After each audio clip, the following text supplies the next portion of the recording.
नमस्कार साथियों, मैं इंद्रेश कुमार शाही यूट्यूब चैनल में आप सभी का हार्दिक स्वागत करता हूं।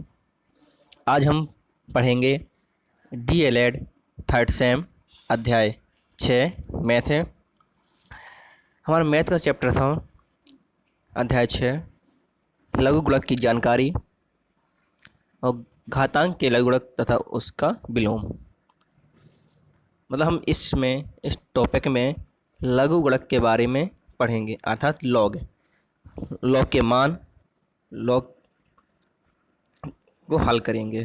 ठीक है, लॉग के नियम कि लॉग के कौन कौन से नियम होते हैं। तो चलो शुरू करते हैं अपनी इस वीडियो को। पहला है, हम पहले इसके पढ़ेंगे कि जो लॉग किसने दिया। तो स्कॉटलैंड के निवासी जॉन नेफियर द्वारा प्रतिपादित लघु गुणक, हमारा जो लघु गुणक है वो हमारे जॉन नेपियर ने दिया था। एक ऐसी गणितीय युक्ति है जिसके प्रयोग से गणनाओं को लघु या छोटा किया जा सकता है। मतलब इनकी गणनाओं से हम लघु और छोटे रूप गणनाओं को कर सकते हैं। इसका प्रयोग गुणा और भाग जैसी जटिल प्रक्रियाओं को जोड़ और घटाने जैसी अपेक्षाकृत सरल प्रक्रियाओं में बदल दिया जाता है। लॉग हमारा क्या करता है, जो बड़ी क्रियाएं होती हैं, जटिल क्रियाएं होती हैं, जैसे गुणा और भाग की क्रियाएं होती हैं, उनको सरल करना, जोड़ और घटाने के रूप में बदल देते हैं। ये हमारे लॉग कहलाता है। ठीक है, अब आए हमारे लघु गुणक। बहुत हमारे था डिटेल कि किसने किस वैज्ञानिक ने दिया और उसका काम क्या है। अब पढ़ेंगे लघु गुणक। तो किसी दिए गए आधार पर किसी संख्या का लघु गुणक वह संख्या होती है जिसको उस आधार के ऊपर घात लगाने से उसका मान दी हुई संख्या के बराबर हो जाए। जैसे हम कह दिए कि लोग 10,000 दिया हमारा, तो इसका मान कितना आया 5। तो जो क्या हमारा लघु गुणक है, लघु गुणक का मान हुआ कि लॉग 10,000 का मान आया 5, तो जो हमारा 5 लघु गुणक का मान हुआ। ठीक, इसको हम ही बता दे रहे हैं। जो हमारा लघु गुणक रूप है, जो हमारा घातांक रूप है। ठीक है, लघु गुणक को घातांक में बदलना किस प्रकार से बदलते हैं। लॉग 10 ये दिए रखा है हमारा लॉग 10, तो 10 जो हमारा आधार है, ये हमारी संख्या है, इसका मान है। तो आधार जब हम घातांक रूप में बदलते हैं तो आधार में इस मान का जो मान हमें प्राप्त होता है लघु गुणक का, उसको हम घात चढ़ा देते हैं। मतलब 10 पे घात 5 कर दिया, बराबर जो हमारी संख्या थी 10,000, उसको हम बराबर में इक्वल में लिख देते हैं। तो हम इस प्रकार से लॉग को घातांक रूप में बदल सकते हैं। ठीक, मैं आपको आगे भी बताऊंगा कि किस प्रकार से बदलते हैं एक और अच्छी तरह से। पहले पढ़ लें हम कि लघु गुणक के गुण, जो हमारे लॉग के गुण हैं, इनके नियम, किस प्रकार से लॉग हमारा टूटता है, किस प्रकार से हम लोगों को हल करते हैं। ठीक, लॉग को हम किस प्रकार से हल करते हैं ये हम इस नियम में, इस गुण में देखेंगे। तो हमारा पहला नियम है कि दिए हुए आधार पर किन्हीं दो संख्याओं का गुणनफल।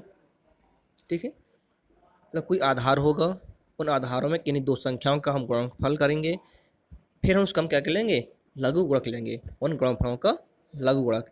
तो उसी आधार पर जो हमारा लॉग का आधार है, आधार हमारा वही रहेगा, आधार चेंज नहीं होगा, तो उसी आधार पर उनके अलग अलग लघु गुणकों के योग के बराबर होता है।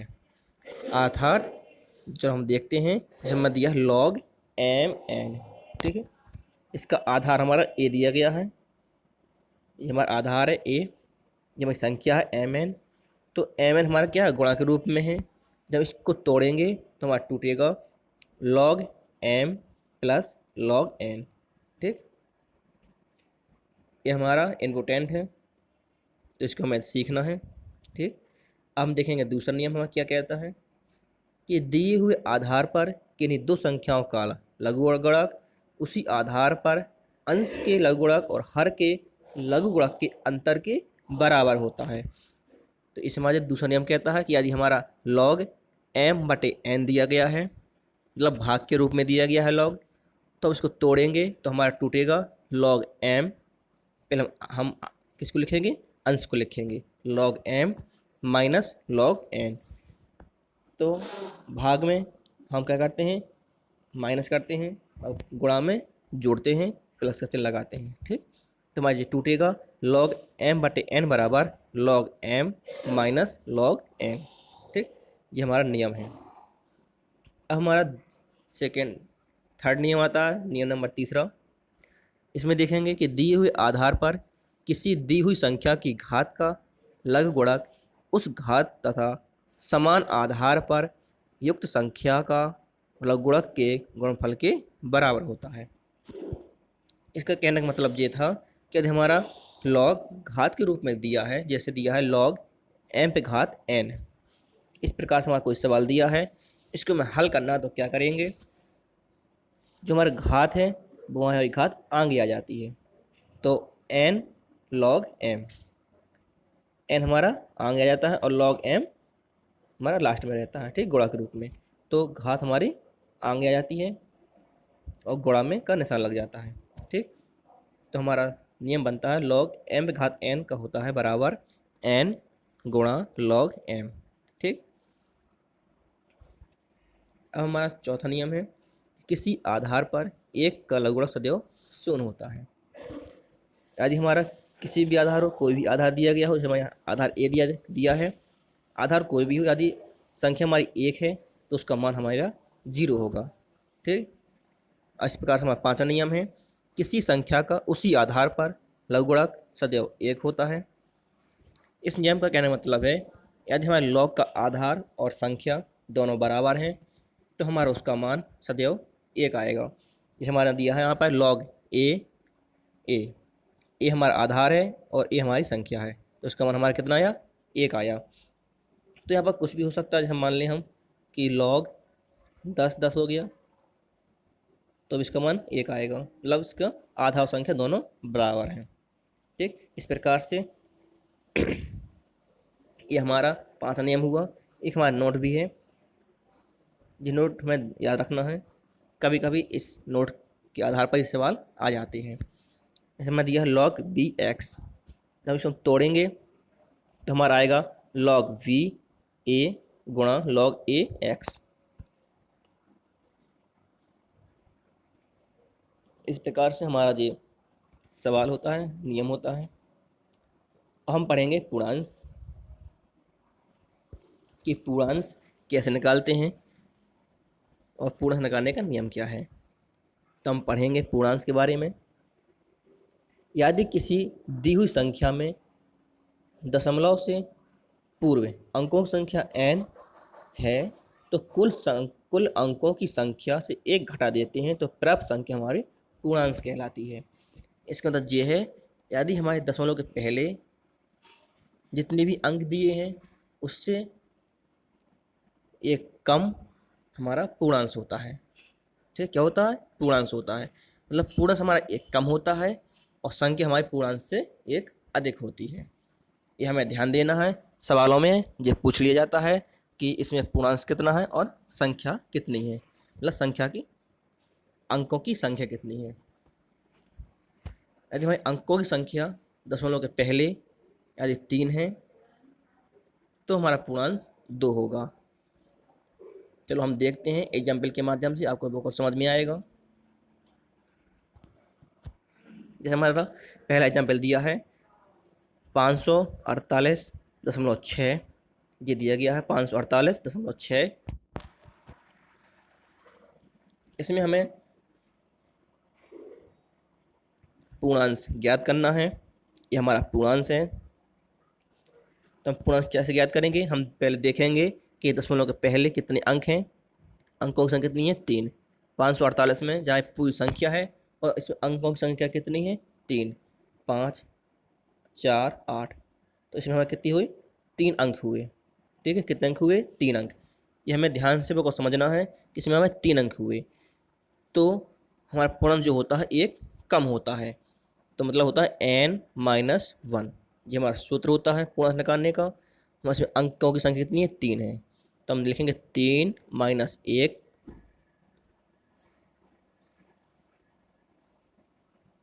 बराबर 2। जब हमारा 3 अंक हो, तो हमारे पहले एग्जाम्पल में हमारा आगे 0 भी लगा है, तो वो उसको भी हम गिनेंगे। क्या करेंगे, उसको भी हम गिनेंगे। तो हमारे इस प्रकार से हमारे 4 अंक हो जाएंगे। तो हमारा 4 माइनस 1 तो 3 हो गया। ठीक, इस प्रकार से हम दूसरा भी देख लेंगे। देखो दूसरा भी है। दूसरा में कितना है, 346। इसमें हमारे 3 अंक हैं 3 अंक। तो 3 में से हम एक घटा देंगे तो हमारा 2 बचेगा, 2 हमारा पूर्णांश होगा। इस प्रकार से हमारी पूर्णांश निकलती है। मतलब दशमलव के पहले जितने भी अंकों की संख्या दी है उससे एक कम हमारा पूर्णांश होता है। आज हम कहें कि पूर्णांश से संख्या ज्ञात कीजिए, अंकों की संख्या ज्ञात कीजिए, तो हम क्या करेंगे, उस पूर्णांश में एक जोड़ देंगे तो हमारे अंकों की संख्या ज्ञात हो जाएगी। ठीक, इस प्रकार से हमारे दूसरा नियम भी है। दूसरा नियम क्या कहता है, यदि उन संख्याओं का पूर्णांश हमेशा ऋणात्मक होगा जो 1 से कम होंगी। जो संख्याएं हमारी 1 से कम होंगी उनका पूर्णांश हमेशा कैसा आएगा, ऋणात्मक आएगा। ऋणात्मक मतलब माइनस में आएगा। इसे जानने के लिए हमारा सूत्र होता है n+1 सूत्र का प्रयोग करते हैं। हमारे आगे माइनस भी लगा रहता है क्योंकि ये हमारा ऋणात्मक होता है। ठीक, तो हम क्या करना है, n हमारा क्या होता है, दशमलव के ठीक बाद शून्यों की गिनती। अंकों की गिनती नहीं करना यहाँ पर, यहाँ ओनली शून्यों की गिनती करना कि शून्य कितने हैं। यदि शून्य जितने भी होंगे उतने हमारे उसमें हम एक जोड़ देंगे तो हमारा पूर्णांश होगा। ये हमें दिया पहला 0.1254 ये दिया गया है। तो इसमें हमारे जीरो की संख्या कितनी है, 0, प्लस शून्य हमारे इसमें एक भी नहीं है तो हम 0 लिखेंगे, +1 लिखेंगे तो हमारा 1 आया मान। हमारे सूत्र में माइनस लगा है तो -1 आएगा। तो ये 1 क्या हमारा ऋणात्मक आएगा। तो हमारा 1 के ऊपर हम बार लगाएंगे या हम लिख सकते हैं -1। तो ये हमारा पूर्णांश कहलाएगा। ठीक, ऐसा समझें पूर्णांश।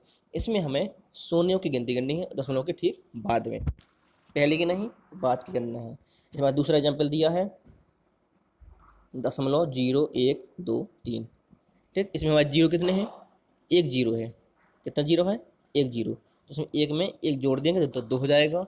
तो हमारा -2 हमारा इसका पूर्णांश होगा। हम -2 भी कह सकते हैं या बार 2। 2 के ऊपर हम इसे माइनस लगा देते हैं, इसे हम बोलते हैं बार। इसे क्या बोलते हैं, हम इसे बोलते हैं बार। ठीक, ये हमारे लघुगणक के नियम थे। अब चर्चा करेंगे हम सवालों पर।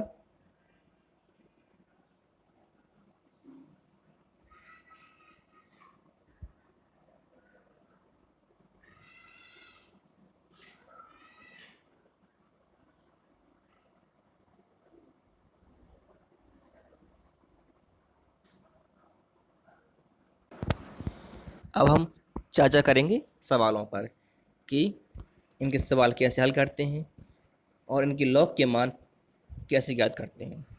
ठीक, जब हमारे सवाल आएंगे तो लॉग के मान हमारे सवालों में लिखे आएंगे। तो हम आपको बताते हैं कि किस प्रकार से हम निकालते हैं।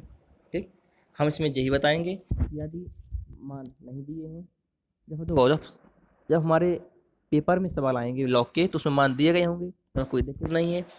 यदि हम घर पर सवाल लगाते हैं तो हम सारणी से लॉग के मान कैसे निकालते हैं ये भी हम इस वीडियो में चर्चा करेंगे। ठीक है, जैसे हमारा पहले सवाल दिया गया है, हमारा पहला सवाल दिया है log 2 बराबर 0.3103 प्लस का मान दिया हमारा 0.3003। ठीक, ये हमारा log 2 का मान है, आगे हमारा दशमलव लगा है। ठीक, अब हमारा log 3 का मान दिया गया है 0.47712। ये हमारा log 2 का 3 का मान दिया गया है। इसी प्रकार से हमारे जब सवाल पूछे जाएंगे तो log के मान दिए गए होंगे तो हमें आसान हो जाता है सवालों को लगाना। यदि हम घर बैठे log के सवाल लगा रहे हैं तो हमारे किताबों में log के मान सवालों में नहीं दिए रहते हैं। हमें log की सारणी से हमारे लोगों के मान ज्ञात करने पड़ते हैं। तो मैं यही आपको सिखाऊंगा भी की सारणी से किस प्रकार लॉग के मान ज्ञात किए जाते हैं। तो हम पहले सवाल देख लेते हैं, इसके बाद हम आपको सिखाएंगे। मैं इसी सवाल में भी आपको सिखाऊंगा कि लॉग के मान कैसे निकालते हैं। चलो शुरू करते हैं। तो हमें ज्ञात करना है कि 648 घात 5 में अंकों की संख्या ज्ञात कीजिए। हमें इसमें ये ज्ञात करना है कि जब हम इस संख्या को तोड़ेंगे, मतलब इस संख्या को हम 5 बार गुणा करेंगे, तो इसमें अंकों की संख्या कितनी होगी। तो हमें यही ज्ञात करना है। तो हम सबसे पहले क्या करेंगे, हम मानेंगे लेट लॉग लिया हमने, ठीक, हमने इस संख्या में लॉग ले लिया, तो हमारा हो गया लॉग 648 पे घात 5, ठीक, ये हमारा लॉग हो गया।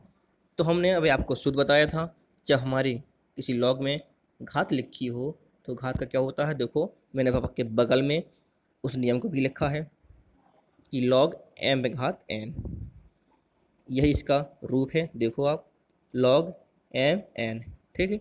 तो हमारी घात आगे आ जाती है, तो हम इस 5 को आगे लिखेंगे, तो 5 लॉग 648, ठीक। तो हम यहाँ इसको डायरेक्ट भी यहाँ से मान निकाल सकते थे। लॉग की सारणी से हम इसका लॉग 648 का मान ज्ञात कर सकते थे, लेकिन हमारे सवाल में लॉग 2 और 3 का मान दिया गया है, तो हम इसी मानों का उपयोग करेंगे और सवालों को हल करेंगे। तो हम इस मानों का उपयोग करने के लिए हमें क्या करना होगा, इस संख्या का 648 का हमें खंड करने होंगे। जब हम खंड करेंगे तो हमारे 2 और 3 के रूप में खंड आएंगे, तो हमारा आया लॉग 2 पे घात 3 गुणा 3 पे घात 4, इस प्रकार से आया।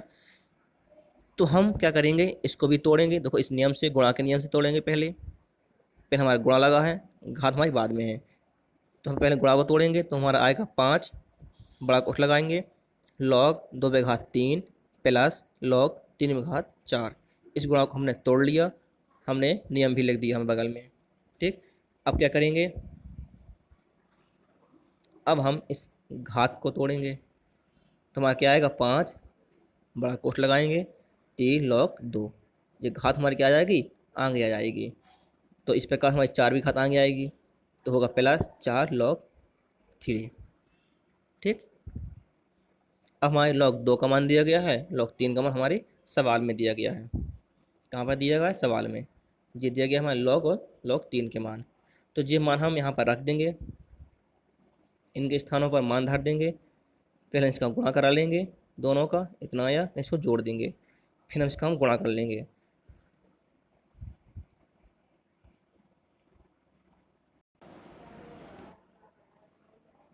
जब हम 5 का पूरे में गुणा करेंगे तो हमारा आएगा 14.0575, ठीक। ये तो हमारा मान आ गया। अब हमें निकालना था कि इस पूरी संख्या में संख्या कितनी थी, 448 पे घात 5। तो हमें इस पूरी संख्या में अंकों की संख्या कितनी थी मुझे ज्ञात करना था। तो मैंने आपको पहले ही बताया था कि कोई भी संख्या में यदि हम पूर्णांश दिया जाता है तो अंकों की संख्या में हम एक जोड़ देते हैं, तो हमारे अंकों की संख्या ज्ञात हो जाती है।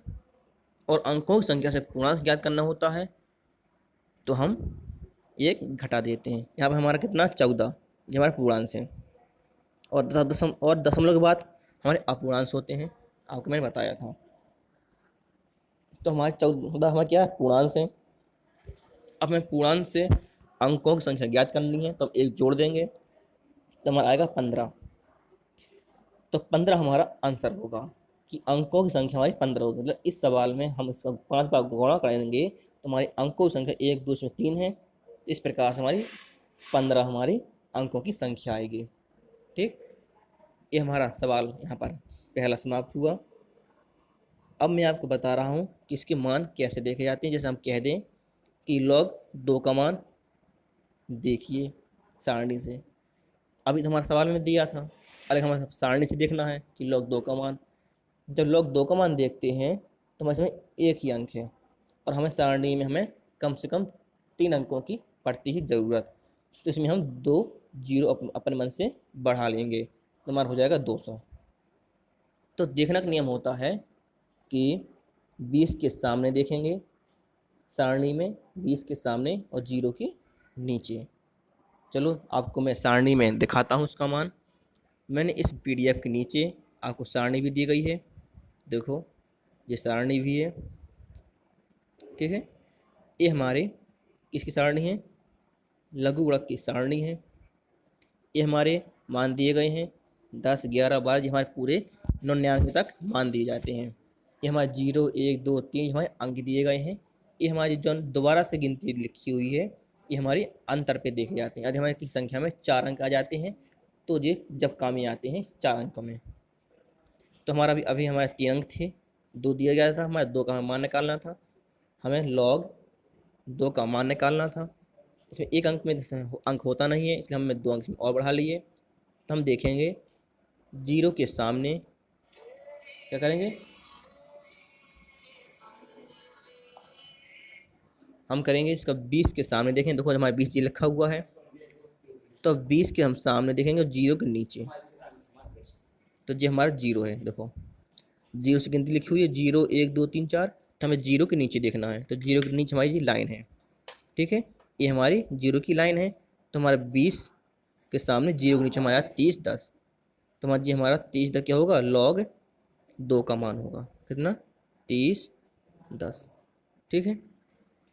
जी हमारा 30, 10 मान होगा, हम आगे दशमलव लगा देंगे क्योंकि हमारे ये मान सारे सारे दशमलव में होते हैं। अब इसमें हमारा एक अंक है, संख्या में एक अंक है, तो पूर्णांश कितना होगा, 0 होगा। पूर्णांश कितना होगा, 0, क्योंकि जब संख्या में जितने भी अंक होते हैं उससे एक का हमारा पूर्णांश होता है। तो हमारी संख्या में एक ही अंक है तो पूर्णांश हमारा 0 होगा। तो 0.301 हमारी ये क्या होगा, लॉग 2 का मान होगा। इस प्रकार से हम लॉग 3 का मान देख लेंगे, लॉग 3 का मान, तो इसमें हमारा एक अंक है तो उसमें 2 जीरो और बढ़ा लेंगे हम, ठीक। अब देखना है 30 के सामने और 0 के नीचे देखना है, मतलब 30 के सामने और 0 के नीचे जो मान हमारा आएगा वो हमारा इसका मान माना जाएगा। चलो देखते हैं 30 के नीचे, देखो ये है हमारा 30, 30 के सामने देखेंगे और 0 के नीचे देखेंगे, 0 के नीचे, तो हमारा आया कितना, 4, 7, 7, 1 आया। इसके हम क्या लगाएंगे, दशमलव लगा देंगे, क्या लगाएंगे, दशमलव लगा देंगे, ठीक। अब देखेंगे लॉग 3 में हमारा एक अंक था, तब पूर्णांश हमारा 0 होगा, तो ये हमारा लॉग 3 का मान कहलाएगा, ठीक। इसी प्रकार से हम किसी भी संख्या का लॉग का मान निकाल सकते हैं। यदि हम कह दें, तो अब आपको हम सिखाएं दे रहे हैं अच्छे से, आपको वो कल पूरा पूरा आपको समझ में आएगा। इसे हम कह दें कि लॉग 31, 2 और 5, देखो आपको इसमें पूरा पूरा समझ में आएगा। इसे हम कह दें कि 3125 का हमारा मान ज्ञात कीजिए लॉग में। तो अब क्या करेंगे, 31 के सामने देखेंगे, कैसे, 31 के सामने और 2 के नीचे देखना है। तो 31 हमारा जी लिखा हुआ है, इसके हम सामने देखना और 2 के नीचे, तो पहले हमारा 0 का लाइन है, फिर 1 की है, फिर 2 की है, तो हमारा क्या मान होगा, ये वाला हमारा मान कहलाएगा, कितना, 49, 42, ठीक, ये मान होगा। लेकिन मुझे एक अंक एक्स्ट्रा भी है 5, तो 5 का हम अंतर देखेंगे, जी हमारे अंतर कहलाते हैं जी, ठीक है। इसका हम अंतर देखें 5, तो हमारी गिनती 1 से लिखी होती है, 1, 2, 3, 4, 5, 1, 2, 3, 4, 5, ये कितना आया, 7 आया, 7। तो इसका अंतर देखते हैं 7, तो हमारा अंतर आया 7 आया, ठीक है। तो अंतर इसको हम क्या करते हैं, जोड़ते हैं, ये ध्यान देना है। जब हम इसका डिफरेंस देखते हैं तो यहाँ पर हमारा डिफरेंस होता है जोड़ना, इस अंतर को हम जोड़ते हैं। तो 7, 2, 9, 4, 9, 4, मतलब 49 हमारा मान आया। तो हमारा कितना मान आया, 49, 49, ठीक। यहाँ हम दशमलव लगा देंगे, ठीक। हमारे अंक, संख्या के अंक कितने अंक थे, 31, 25 हमने देखा था, तो इसमें हमारे कितने अंक थे, 4। जब हमारी संख्या में 4 अंक हैं तो पूर्णांश हमारा कितने होंगे, 3 होंगे, तो ये हमारा पूरा इसका मान होगा, ठीक। मैं आशा करता हूँ कि आपको मेरी वीडियो पसंद आ रही होगी। यदि मेरी वीडियो को पसंद आती है तो लाइक सब्सक्राइब शेयर ज़रूर करें। और आप मैं आशा करता हूँ कि आपको ये मान निकालना आ गए होंगे। इसी प्रकार से हम आगे बढ़ते हैं अपने दूसरे सवाल की ओर। चलो देखते हैं अपना दूसरा सवाल क्या कहता है। दूसरा सवाल हमारा कहता है कि log 2 पे घात x प्लस 4 बराबर log 256 में, तो x का मान ज्ञात कीजिए। तो हमें x का मान ज्ञात करना है, तो हम पहले संख्या नोट करेंगे। फिर हमें लिखा log 2 पे घात x प्लस 4 बराबर, इस को हम क्या करेंगे, खंड करेंगे। log 2 पे घात 8। ठीक, हमें x का मान ज्ञात करना, तो हम लिखेंगे अतः आधार समान है घातों की तुलना करने पर। आधार क्या है हमारे log 2, और log 2 हमारा आधार है, तो हम घातों की तुलना कर देंगे। ठीक, तो हमारा आएगा x प्लस 4 बराबर 8। तो x का मान निकालेंगे तो हमारे x का मान आएगा 4। ठीक, इस प्रकार से हम x के मान भी निकाल लेते हैं। अब देखते हैं तीसरा सवाल। तीसरा सवाल क्या कह रहा है, यदि 600 रुपये का 10% वार्षिक ब्याज की दर से 13 वर्ष का चक्रवृद्धि ब्याज ज्ञात कीजिए और लघु गुणक की सहायता से। मतलब हमें इसमें लॉग की सहायता से हमें चक्रवृद्धि ब्याज की गणना करनी है। तो जब यदि इसमें लॉग की सहायता यदि लॉग ना दिया होता, लॉग की विधि नहीं दी होगी, तो हम सिंपल लगा लेते, आंसर लगा लेते। लेकिन इसमें हमें लॉग का प्रयोग करके हमें मान निकालना है। ये ध्यान देना, हमने पहला सवाल आपको बताया था, उसमें लॉग के मान दिए गए थे, लेकिन इसमें हमारे लॉग के मान नहीं दिए गए हैं। तो हम सारणी से लॉग के मान देखेंगे, जिस प्रकार से मैंने अभी आपको लॉग की सारणी से लॉग बताए हैं, लॉग के मान ज्ञात करना। ठीक है, अब हम देखें कि मूलधन हमारा 600 दिया है, दर हमारी 10% दी है और समय 13 वर्ष दिया गया है। तो हम पहले सूत्र लगाएंगे। हम जानते भी हैं कि ए बराबर होता है पी कोष्ट में 1 + r/100 पावर n। इसका हमने मान रख दिया। ठीक, तो हमारा आया ए बराबर 600 11/10 घात 13। ठीक, यहाँ तक आप कर सकते हो, यहाँ तक आप बिल्कुल आसानी से कर सकते हो, क्योंकि मैंने आपको यहाँ तक आपको हल करना अच्छी तरह से सिखाया है चक्रवृद्धि ब्याज। अब हमें लॉग की सहायता लेनी है, तो हम लिखेंगे कि दोनों पक्षों में लॉग लेने पर हमें लॉग लिया, लॉग ए बराबर लॉग 600 कोष्ट में 11/10 पावर n। इसको हम क्रमबद्ध तरीके से लॉग को तोड़ेंगे। पहले हम अंदर जाएंगे तो हमारे पहले गुणा मिलेगा, तो हम इस पहले गुणा को तोड़ेंगे। ठीक, ये हमारा नियम दिया गया है, तो लिखेंगे log 600 प्लस log 11/10 पावर 13। ठीक, इस प्रकार से हमने गुणा को तोड़ दिया। अब देखेंगे कि हमारे घात आया, तो इस घात को तोड़ेंगे घात के नियम से। ठीक, चलो हमने घात के नियम से तोड़ा, तो हमारे log a बराबर log 600 प्लस 13 log 11/10। ठीक, तो हम अब इसको तोड़ेंगे बटे वाले को, तो बटे वाले तोड़ेंगे तो बटे की नियम से तोड़ेंगे। तो log a बराबर log 600 प्लस 13, अब कोष्ट लगाएंगे, अब log 11 माइनस log 10। ठीक, इस प्रकार से मैंने ये पूरा log तोड़ लिया है। अब हमें इसमें क्या करना है, अब हम इसमें log के मान देखेंगे। जब इसमें log के मान लिखेंगे, तो हमारे सवाल में log के मान नहीं दिए गए थे, तो हम क्या करेंगे, सारणी के माध्यम से log के मान देखेंगे। तो हम पहले देखना log 600, तो log 600 का मान देखना है। चलो चलते हैं, log 600 का मान देखेंगे। देखो हमारी log की सारणी है। अब हमें क्या देखना है, log 600 का मान देखना है। तो हम क्या करेंगे, पहले हम 2 अंक लेंगे। 2 अंक हमें शुरू में लेना ही है, क्योंकि हमारी सारणी में 2 अंक से मान दिए गए हैं। तो 60 दिया गया है, तो हम जब 60 लिखेंगे तो हमें 0 के नीचे भी देखना है, तो हमारी 0 की लाइन है। तो 7 7 8 2 ये हमारा मान हुआ। इसमें हम आगे दशमलव लगा देंगे। ये हमारे सारे मान अपूर्णांश में होते हैं, तो इसमें हम दशमलव लगा दिया। ठीक, अब हमारी संख्या में कितने अंक हैं, 3 अंक हैं। जब हमारी संख्या में 3 अंक होते हैं तो पूर्णांश हमेशा एक कम होता है, तो 2 हमारा पूर्णांश हो गया। तो 2.7782 हमारा 600 का मान हुआ। ठीक, इस प्रकार से हम इसमें मान रखेंगे। देखो इस पर हमने मान रखा 2.7782 लिखा हमने मान, तो जो हमारा मान हुआ प्लस 13 लिखा। इस प्रकार से 11 का मान देखेंगे तो हमारा मान आएगा 0.0414 आएगा। मतलब हम क्या करेंगे, पहले 11 के सामने देखेंगे और 0 के नीचे, मतलब 11 के सामने देखेंगे और 0 के नीचे जो मान आएगा तो हमारा इतना मान आएगा 0.0414। असंख्या में हमारे 2 अंक हैं तो हमारा पूर्णांश 1 होगा।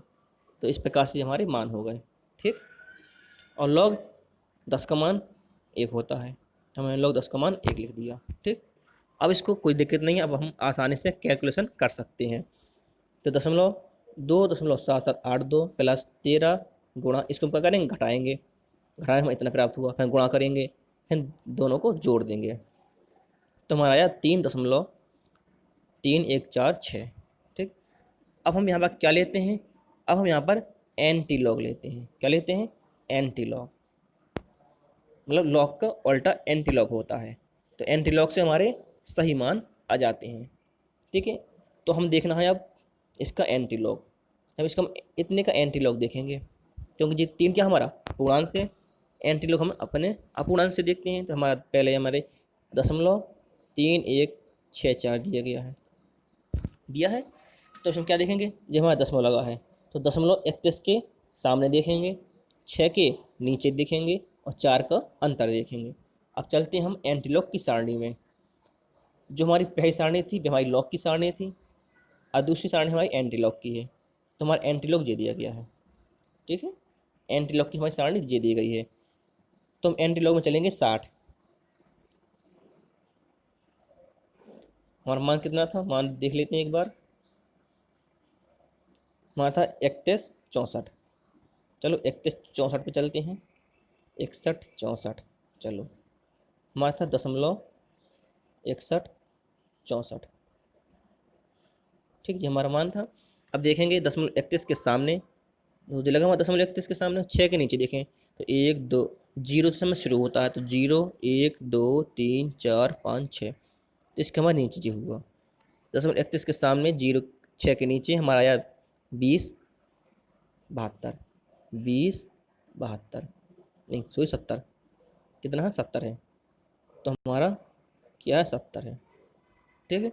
और 4 का अंतर देखना है, तो 4 का अंतर हमारा कितना आया जी 2, जब 4 है इसके सीधे वो चलेंगे तो हमारा 2 आएगा। अंतर हमेशा जोड़ते हैं इसमें, तो 20.72 हमारा आंसर आएगा, ठीक है।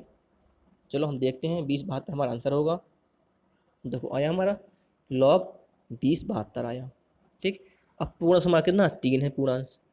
जब पूर्णांश 3 है तो संख्या हमारे 4 अंक होंगे, तो हमारे 4 अंक संख्या में है, कोई दिक्कत नहीं है।